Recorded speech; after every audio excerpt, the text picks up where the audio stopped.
ಭಾವವಿಲ್ಲದ ಮನಕ್ಕೆ ಕಾಯುವವರಾರಿಹರು ಸದ್ಭಾವ ಭಕುತಿಯಲಿ ಕೇಶವನು ಈಹನು. ಭಾವವಿಲ್ಲದ ಮನಕ್ಕೆ ಕಾಯುವವರಾರಿಹರು ಸದ್ಭಾವ ಭಕುತಿಯಲಿ ಕೇಶವನು ಈಹನು. ಜೀವನದ ಗತಿಯಲಿ ಬರೆದೆ ಹಲವು ನಾಮ, ಜೀವನದ ಗತಿಯಲಿ ಬರೆದೆ ಹಲವು ನಾಮ, ದಿವ್ಯ ಭಾವಯಲಿ ಮಾನವ ತುಂಬಿ ಬಂತು, ದಿವ್ಯ ಭಾವಯಲಿ ಮಾನವ ತುಂಬಿ ಬಂತು. ಭಾವವಿಲ್ಲದ ಮನಕ್ಕೆ ಕಾಯುವವರಾರಿಹರು ಸದ್ಭಾವ ಭಕುತಿಯಲಿ ಕೇಶವನು ಈಹನು. ಕರುಣಾನಿಧಿ ಶ್ರೀ ಕರುಣಾನಿಧಿ ಶ್ರೀ ಲಕುಮಿ ಕೇಶವ ನಮ್ಮ, ಕರುಣಾನಿಧಿ ಶ್ರೀ ಲಕುಮಿ ಕೇಶವ ನಮ್ಮ, ಕರುಣಾನಿಧಿ ಶ್ರೀ ಲಕುಮಿ ಕೇಶವನು ಅಮ್ಮ, ಕರುಣಾನಿಧಿ ಶ್ರೀ ಲಕುಮಿ ಕೇಶವನು ಅಮ್ಮ, ಕರುಣಾನಿಧಿ ಶ್ರೀ ಲಕುಮಿ ಕೇಶವನು ಅಮ್ಮ. ಕರೆದೊಡನೆ ಭಾವದೋಳು ಬಂದು ನಿಲ್ಲುವನು, ಕರೆದೊಡನೆ ಭಾವದೋಳು ಬಂದು ನಿಲ್ಲುವನು. ಭಾವವಿಲ್ಲದ ಮನಕ್ಕೆ ಕಾಯುವವರಾರಿಹರು. ಶುಕ್ಲಾಂಬರಧರಂ ವಿಷ್ಣುಂ ಶಶಿವರ್ಣಂ ಚತುರ್ಭುಜಂ ಪ್ರಸನ್ನವದನಂ ಧ್ಯಾಯೇತ್ ಸರ್ವವಿಘ್ನೋಪಶಾಂತಯೇ. ಅಗಜಾನನ ಪದ್ಮಾರ್ಕಂ ಗಜಾನನಮಹರ್ನಿಶಂ ಅನೇಕದಂತಂ ಭಕ್ತಾನಾಂ ಏಕದಂತಮುಪಾಸ್ಮಹೇ. ತಮೇವ ಶರಣಂ ಗಚ್ಚ ಸರ್ವಭಾವೇನ ಭಾರತ, ತತ್ಪ್ರಸಾದಾತ್ ಪರಾಂ ಶಾಂತಿಂ ಸ್ಥಾನಂ ಪ್ರಾಪ್ಸ್ಯಸಿ ಶಾಶ್ವತಂ. ಮನ್ಮನಾ ಭವ ಮದ್ಭಕ್ತೋ ಮದ್ಯಾಜೀ ಮಾಂ ನಮಸ್ಕುರು, ಮಾಮೇ ವೈಷ್ಯಸಿ ಸತ್ಯಂ ತೇ ಪ್ರತಿಜಾನೇ ಪ್ರಿಯೋಸಿ ಮೇ. ಅಂಬ ತ್ವಾಮನುಸಂದದಾಮಿ ಭಗವದ್ಗೀತೆ ಭವದ್ವೇಷಿಣಿ. ಇದುವರೆಗೆ ನಾವು ಭಗವದ್ಗೀತಾ ಜ್ಞಾನ ಅಭ್ಯಾಸದ 8ನೇ ಅಧ್ಯಾಯವಾದ ಅಕ್ಷರ ಬ್ರಹ್ಮಯೋಗವನ್ನು ನೋಡುತ್ತಲಿದ್ದೇವೆ. ಪರಮಾತ್ಮನು ಅರ್ಜುನನ ಮೊದಲ ಅಧ್ಯಾಯದ ಎಲ್ಲ ಪ್ರಶ್ನೆಗಳಿಗೆ ಮತ್ತು ಮನೋದೌರ್ಬಲ್ಯಕ್ಕೆ ಉತ್ತರವಾಗಿ ಪರಿಹಾರವಾಗಿ 2ನೇ ಅಧ್ಯಾಯದಿಂದ ಸಾಂಖ್ಯಯೋಗವನ್ನು ಹೇಳಿ, ಜಗತ್ತಿನಲ್ಲಿ ಕಾಣುತ್ತಿರುವ ಎಲ್ಲವೂ ಒಂದೆಂಬುದಾಗಿ ನೀನು ತಿಳಿದುಕೊಳ್ಳಬೇಡ, ಎಲ್ಲವನ್ನು ಒಂದರ ಹಿಂದೆ ಅನೇಕಗಳಿವೆ ಎಂಬುದನ್ನು ಪರಿಶೀಲಿಸಿ ಪರಾಮರ್ಶೆ ಮಾಡಿ ನೀನು ನಿರ್ಧಾರಕ್ಕೆ ಬರಬೇಕು. ಅರ್ಜುನ, ಮನೋದೌರ್ಬಲ್ಯ ಯಾವ ರೀತಿಯಿಂದಲೂ ಒಳ್ಳೆಯದಲ್ಲ. ಎಲ್ಲವನ್ನೂ ಸಾಧಿಸುವುದು ಮನಸ್ಸಿನಿಂದ ಆದುದರಿಂದ ಏಳು, ಯುದ್ಧಕ್ಕೆ ಏಳು. ನೀನು ತಿಳಿದಿರುವಂತೆ ಧರ್ಮವು ನಿನ್ನ ವ್ಯಾಖ್ಯೆಯು ಎರಡೂ ಸರಿಯಿಲ್ಲ. ನಾನು ನಿಜವಾದ ಧರ್ಮ ವ್ಯಾಖ್ಯೆಯನ್ನು ಹೇಳುತ್ತೇನೆ. ಧರ್ಮದ ಪ್ರಕಾರವು ನೀನು ಯುದ್ಧ ಆಡುವುದೇ ಒಳಿತು ಮತ್ತು ಸರಿಯಾದ ಪಥವು. ಆದ್ದರಿಂದ ಎದ್ದೇಳು ಎಂಬುದಾಗಿ ಅವನನ್ನು ಹುರಿದುಂಬಿಸುತ್ತಾ, ಅರ್ಜುನನಿಗೆ ಯುದ್ಧವಾಡುವ ಸಂದರ್ಭದಲ್ಲಿ ಯುದ್ಧದಿಂದ ನಿವೃತ್ತಿ ಬಯಸಿದ ಕಾರಣದಿಂದ ಪರಮಾತ್ಮನು ಅದನ್ನು ಸರಿಯಲ್ಲವೆಂದು ಹೇಳಿ, ಯುದ್ಧವಾಡಲೇಬೇಕೆಂಬ ಧರ್ಮತತ್ವವನ್ನು ಬೋಧಿಸುತ್ತಾ, ಶಾಂತಿಯೇ ಮೂಲಮಂತ್ರವಾದರೂ ಯುದ್ಧ ಅನಿವಾರ್ಯವಾದಾಗ ಸಮಾಧಾನ, ಭೇದ, ದಂಡಗಳೆಂಬ ಅನುಕ್ರಮವಾಗಿ ಉಪಯೋಗಿಸಲ್ಪಡುವಂತಹ ಧರ್ಮಕ್ಕಾಗಿ, ನ್ಯಾಯಕ್ಕಾಗಿ ಆ ದಂಡವನ್ನು ಉಪಯೋಗಿಸಲೇಬೇಕಾಗುತ್ತದೆ. ಅಂತಹ ಸಂದರ್ಭ ಬಂದಾಗ ಹಿಂತಿರುಗಿ ಹೋಗುವುದು ಸರಿಯಲ್ಲ. ಸಮಾಧಾನ, ಭೇದ, ಚತುರೋಪಾಯಗಳಲ್ಲಿ ಮೂರನ್ನು ಮಾಡಿದ ಮೇಲೆ ದಂಡವನ್ನು ಮಾಡಲೇಬೇಕಾಗುತ್ತದೆ. ಏಳು, ಎದ್ದೇಳು ಎಂಬುದಾಗಿ ಅರ್ಜುನನಿಗೆ ಪರಮಾತ್ಮನು ಯುದ್ಧೋತ್ಸಾಹವನ್ನು ತುಂಬುತ್ತಾನೆ. ಹೀಗೆ ಆರಂಭಗೊಂಡಂತಹ ಧರ್ಮ ವ್ಯಾಖ್ಯೆಯು 18 ಅಧ್ಯಾಯಗಳಲ್ಲಿ ಹೇಳಲ್ಪಟ್ಟಿದ್ದಾದರೂ ಅರ್ಜುನನಿಗೆ ಬೇಕಾದಂತಹ ಯುದ್ಧಕರ್ಮವನ್ನು ಮಾಡಲು ಅನುಕೂಲವಾಗುವಂತಹ ಜ್ಞಾನವನ್ನು 2, 3, 4ನೇ ಅಧ್ಯಾಯದಲ್ಲಿಯೇ ಕರುಣಿಸಿಬಿಡುತ್ತಾನೆ. ನಂತರದಲ್ಲಿ ವಿವರವಾಗಿ, ವಿಶದವಾಗಿ, ವಿಮರ್ಶಾತ್ಮಕವಾಗಿ ತಿಳಿದುಕೊಳ್ಳಲು ಸುಗ. 18 ಅಧ್ಯಾಯಗಳಲ್ಲಿ ಮಿಕ್ಕೆಲ್ಲವನ್ನು ವ್ಯವಸ್ಥೆಯ ಬಗ್ಗೆಯೂ ತನ್ನ ಅಸ್ತಿತ್ವದ ಬಗ್ಗೆಯೂ ಪರಲೋಕ ಮತ್ತು ಪರಲೋಕ ವಾಸಿಗಳ ಬಗ್ಗೆಯೂ ತಿಳಿಸಿಕೊಡುತ್ತಾನೆ. ಹೀಗೆ 4ನೇ ಅಧ್ಯಾಯದಿಂದ ಭಗವದ್ಗೀತಾ ಧಾರೆಯು ಬೇರೆ ಪಥವನ್ನು ಪಡೆದುಕೊಂಡು ಎಲ್ಲ ಜೀವರಾಶಿಗಳಿಗೂ ಸದುಪಯೋಗವಾಗುವಂತೆ ಜೀವನ ಮಾರ್ಗವನ್ನು ರೂಪಿಸಿಕೊಳ್ಳುವಂತೆ ಮತ್ತು ಮಾರ್ಪಡಿಸಿಕೊಳ್ಳುವಂತೆ, ಹುಟ್ಟಿನಿಂದ ಪ್ರತಿಯೊಂದು ಜೀವಕ್ಕೂ ಬರುವ ರಾಗದ್ವೇಷಗಳನ್ನು ಸಮನಾಗಿ ಮಾಡಿಕೊಂಡು ಅತೀತದ ಕಡೆಗೆ ಹೋಗಬೇಕೆಂಬುದಾಗಿ ಮೊದಲ 6 ಅಧ್ಯಾಯಗಳಲ್ಲಿ ಪ್ರಯೋಗಾತ್ಮಕವಾಗಿ ಧ್ಯಾನ ಯೋಗವನ್ನು ಎಲ್ಲರೂ ಮಾಡುತ್ತಲೇ ಇರುತ್ತಾರೆ. ಅದನ್ನು ಉತ್ತಮಪಡಿಸಿಕೊಂಡು ಕ್ರಮವಾಗಿ ಮಾಡಬೇಕು, ಶಿಸ್ತುಬದ್ಧವಾಗಿ ಮಾಡಬೇಕು.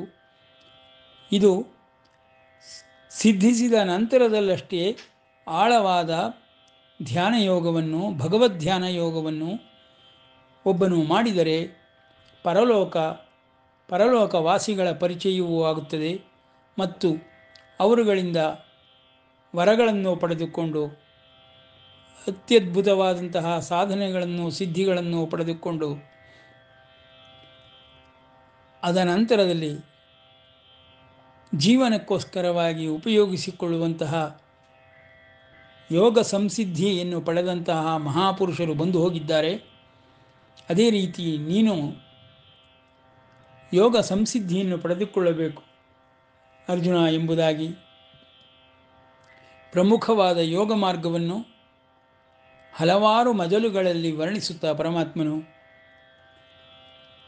8ಮ ಅಧ್ಯಾಯದಲ್ಲಿ ಸಾವು ಮತ್ತು ಪರಮ ಪದವಿ ಮತ್ತು ಪರಮಾತ್ಮನ ಅಸ್ತಿತ್ವ ಇವುಗಳ ಬಗ್ಗೆ ವಿವರಗಳನ್ನು ಕೊಡುತ್ತಲಿದ್ದಾನೆ.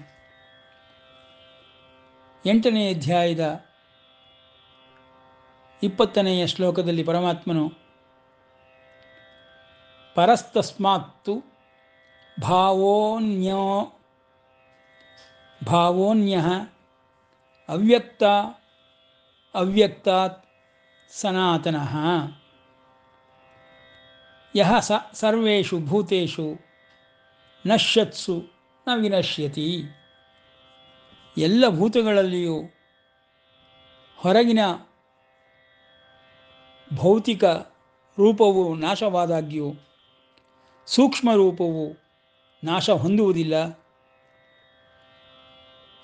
ಆ ಅವ್ಯಕ್ತಕ್ಕಿಂತಲೂ ವ್ಯತಿರಿಕ್ತವೂ ವಿಲಕ್ಷಣವೂ ಸನಾತನವೂ ಮತ್ತು ಅವ್ಯಕ್ತವೂ ಆಗಿರುವಂತಹ ಯಾವ ಭಾವ ಉಂಟೋ ಅದು ಸರ್ವ ಪ್ರಾಣಿಗಳು ನಾಶವಾದರೂ ಆ ಭಾವವು ಮಾತ್ರ ನಾಶವಾಗುವುದಿಲ್ಲ ಎಂಬುದಾಗಿ ಪರಮಾತ್ಮನು ತಿಳಿಸುತ್ತಾ,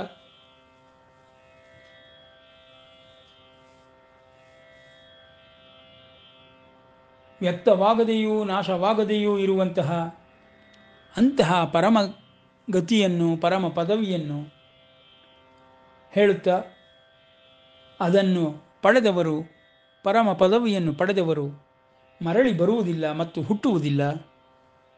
ಅದು ನನ್ನ ಶ್ರೇಷ್ಠವಾದ ಮನೆಯೇ ಆಗಿದೆ ಎಂಬುದಾಗಿ ಪರಮಾತ್ಮನು ಪರಮ ಪದವಿಯ ಬಗ್ಗೆ ತಿಳಿಸಿಕೊಡುತ್ತಾನೆ. ಅವ್ಯಕ್ತೋಕ್ಷರ ಇತ್ಯುಕ್ತಸ್ತಮಾಹು ಪರಮಾಂ ಗತಿಂ ಯಂ ಪ್ರಾಪ್ಯ ನ ನಿವರ್ತಂತೆ ತದ್ಧಾಮ ಪರಮಂ ಮಮ. ಎಲ್ಲ ದೇವತೆಗಳಿಗೂ ಅವರದೇ ಆದ ಲೋಕಗಳುಂಟು. ಯಾವ ಲೋಕಕ್ಕೆ ಹೋದರೂ ಇಂದ್ರಲೋಕ, ಚಂದ್ರಲೋಕ ಮುಂತಾಗಿ ಪ್ರತಿಯೊಬ್ಬ ಜೀವಿಯೂ ಹಿಂತಿರುಗಲೇಬೇಕು. ಅಲ್ಲಿ ತನ್ನ ಪುಣ್ಯ ಸಂಪಾದನೆಯನ್ನು ಉಪಯೋಗಿಸಿಕೊಂಡು ಸ್ವರ್ಗ ವಿಲಾಸಗಳನ್ನು ಅನುಭವಿಸುತ್ತಾ ನಂತರದಲ್ಲಿ ಮತ್ತೆ ಮತ್ತೆ ಹುಟ್ಟಲೇಬೇಕಾಗುತ್ತದೆ. ಆದರೆ ನನ್ನ ಪರಮ ಪದವಿ ಎಂಥದ್ದು ಎಂದರೆ, ಅಲ್ಲಿಗೆ ಬಂದವರು ಮತ್ತೆ ನ ನಿವರ್ತಂತೆ, ಎಂ ಪ್ರಾಪ್ಯ, ಯಾವುದನ್ನು ಹೊಂದಿದ ಮೇಲೆ ನ ನಿವರ್ತಂತೆ, ಹಿಂತಿರುಗುವುದಿಲ್ಲವೋ ಅಂತಹ ಧಾಮವು ನನ್ನದು. ಅರ್ಜುನ, ಅಂತಹ ಪರಮ ಪದವಿಯನ್ನು ನೀನು ಪಡೆದುಕೊಳ್ಳಬೇಕು.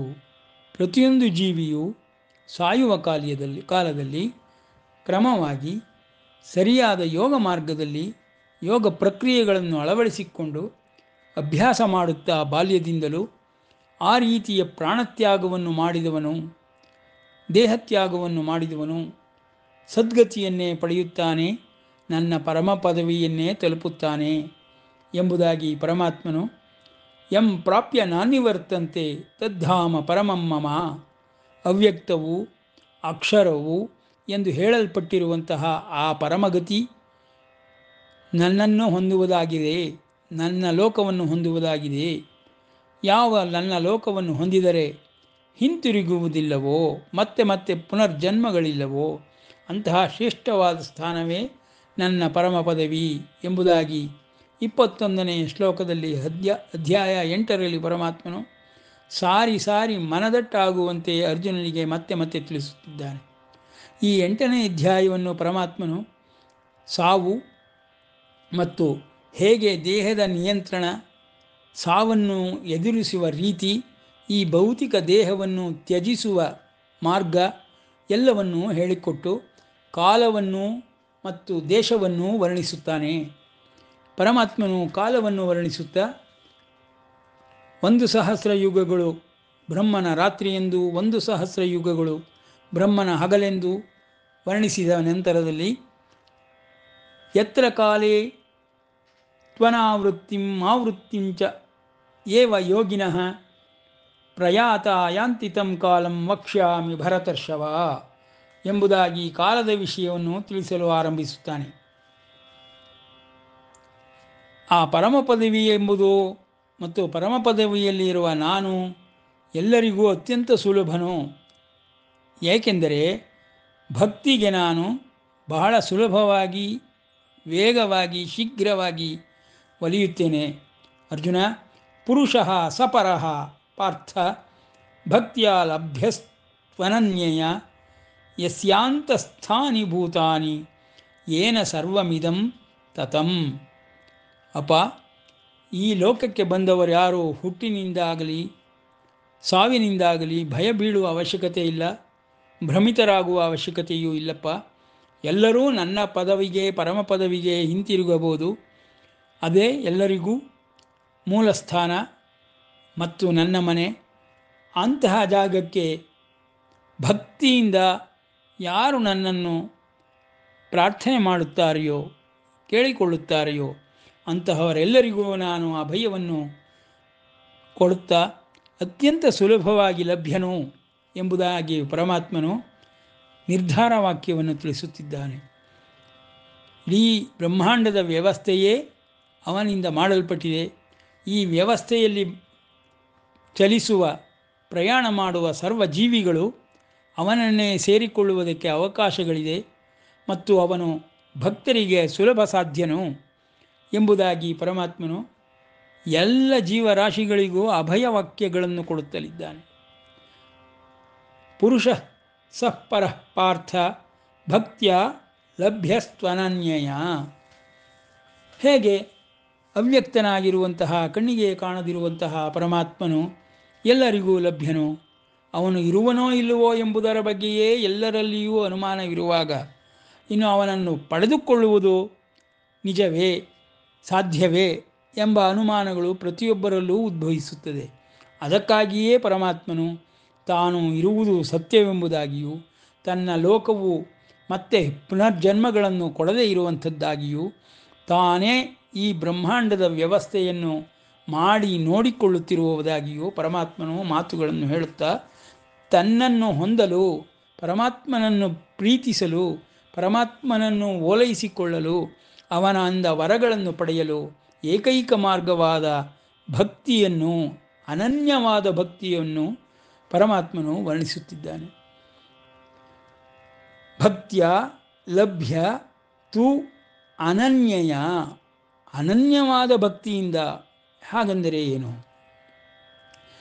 ಎಲ್ಲದರಲ್ಲಿಯೂ, ಎಲ್ಲ ವಸ್ತುಗಳಲ್ಲಿಯೂ, ವ್ಯಕ್ತಿಗಳಲ್ಲಿಯೂ, ವಿಷಯಗಳಲ್ಲಿಯೂ, ಕಾಲಗಳಲ್ಲಿಯೂ, ಎಲ್ಲ ಕಾಲಗಳಲ್ಲಿಯೂ ಪರಮಾತ್ಮನನ್ನೇ ಎಲ್ಲದರಲ್ಲಿಯೂ ನೋಡುವಂತಹ ವಾಸುದೇವ ಸರ್ವಮಿತಿ ಸಮಹಾತ್ಮ ಸುದುರ್ಲಭ ಎಂಬ ಯೋಗ ಸ್ಥಿತಿಯನ್ನು, ಸಮಸ್ಥಿತಿಯನ್ನು, ಸಮಾಧಿಯನ್ನು ಯಾರು ಅನುಭವಿಸುತ್ತಾರೆಯೋ ಅಂತಹವರುಗಳಿಗೆ ಭಕ್ತಿ ಎಂಬುದು ಪರಮಾತ್ಮನನ್ನು ಹೊಂದಿದಂತೆಯೇ ಅನುಕೂಲಕರವಾಗಿರುತ್ತದೆ.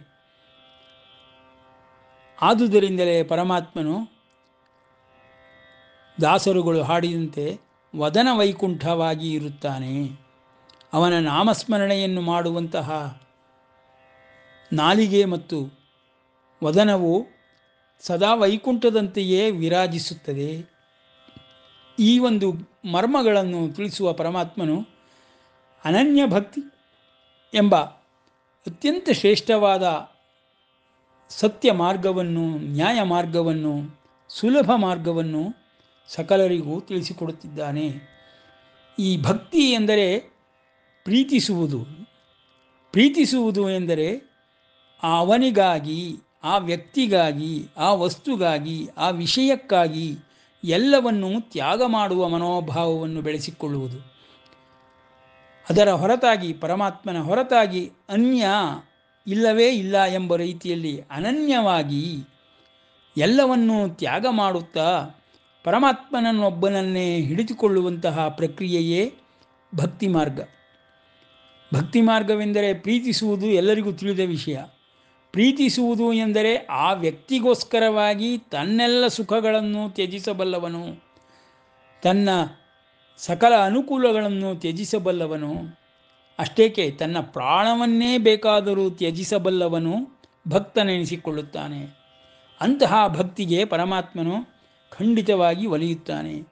ಸುಲಭವಾಗಿ ಲಭ್ಯನು, ಸದಾ ಅವನೊಡನೆಯೇ ಇರುತ್ತಾನೆ ಎಂಬ ಅಭಯ ವಾಕ್ಯಗಳನ್ನು ಪರಮಾತ್ಮನು ಕೊಡುತ್ತಾ ಭಕ್ತಿ ಮಾರ್ಗವನ್ನು ಉತ್ಕೃಷ್ಟವೆಂದು ವರ್ಣಿಸುತ್ತಿದ್ದಾನೆ. ಪುರುಷ ಸ ಪಾರ್ಥ ಭಕ್ತಿಯ ಲಭ್ಯಸ್ತ್ವನನ್ಯಯ ಯಸ್ಯಾಂತಸ್ಥಾನಿ ಭೂತಾನಿ ಏನ ಸರ್ವಮಿದಂ ಜಗತ್. ಯಾವನಿಂದ ಇದೆಲ್ಲವೂ ವ್ಯಾಪ್ತವಾಗಿದೆಯೋ ಎಂದರೆ ಈ ವ್ಯವಸ್ಥೆಯೆಲ್ಲವೂ ಯಾರಿಂದ ಮಾಡಲ್ಪಟ್ಟಿದೆಯೋ, ಆ ವ್ಯವಸ್ಥೆಯ ಒಂದು ಭಾಗವಾಗಿ, ಅವನ ಶರೀರದ ಒಂದು ಭಾಗವಾಗಿ ನಮಗೆ ಕಾಣಸಿಗುತ್ತದೆಯೋ ಅಂತಹ ಈ ಭೂಮಂಡಲದಲ್ಲಿ ಮತ್ತು ಬ್ರಹ್ಮಾಂಡದಲ್ಲಿ ವ್ಯಾಪ್ತವಾಗಿರುವ ಆ ಪರಮಾತ್ಮನನ್ನು, ಪರಮಪುರುಷನನ್ನು ಅನನ್ಯವಾದ ಭಕ್ತಿಯಿಂದ ಒಲಿಸಿಕೊಳ್ಳಬಹುದು.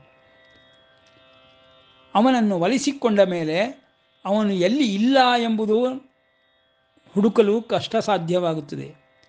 ಅವನು ಎಲ್ಲೆಡೆಯೂ ಇರುವುದು ಎಂಬುದು ಮನಸ್ಸಿಗೆ ಸದಾಕಾಲವೂ ವೇದ್ಯವಾಗುತ್ತದೆ. ಹೀಗೆ ಮನಸ್ಸು, ಬುದ್ಧಿ, ಪ್ರಜ್ಞೆಗಳನ್ನು ಪರಮಾತ್ಮನಿಗಾಗಿ ಅರ್ಪಿಸುವಂತಹ ಜೀವರಾಶಿಯು ಅವನಿಗೆ ಅತ್ಯಂತ ಹತ್ತಿರದವರೆನಿಸಿಕೊಂಡು ಅವನ ಭಕ್ತರು ಅಂತರಂಗ ಭಕ್ತರು ಎಂದೆನಿಸಿಕೊಳ್ಳುತ್ತಾರೆ.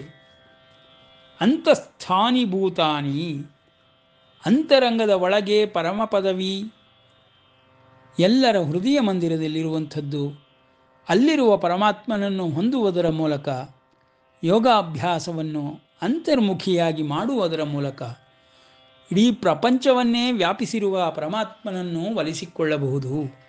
ಹೀಗೆ ಅಂತರ್ಬಹಿಗಳಲ್ಲೆಲ್ಲದರಲ್ಲಿಯೂ ಪರಮಾತ್ಮನನ್ನೇ ಕಾಣುವಂತಹ ಸೌಖ್ಯವನ್ನು, ಆ ಪರಮ ಸುಖವನ್ನು, ಅವನಲ್ಲಿರುವಂತಹ ಪರಮ ಪದವಿಯ ಪರಮ ಶಾಂತಿಯನ್ನು ಪ್ರತಿಯೊಬ್ಬರೂ ಪಡೆದುಕೊಳ್ಳಬಹುದು. ಸುಲಭವಾಗಿ ನಾನು ಲಭ್ಯನು ಎಂಬುದಾಗಿ ಪರಮಾತ್ಮನು ಅಭಯ ವಾಕ್ಯಗಳನ್ನು ಕೊಡುತ್ತಲಿದ್ದಾನೆ ಎಂಬಲ್ಲಿಗೆ ವಿರಮಿಸೋಣ. ಶ್ರೀಕೃಷ್ಣಾರ್ಪಣಮಸ್ತು.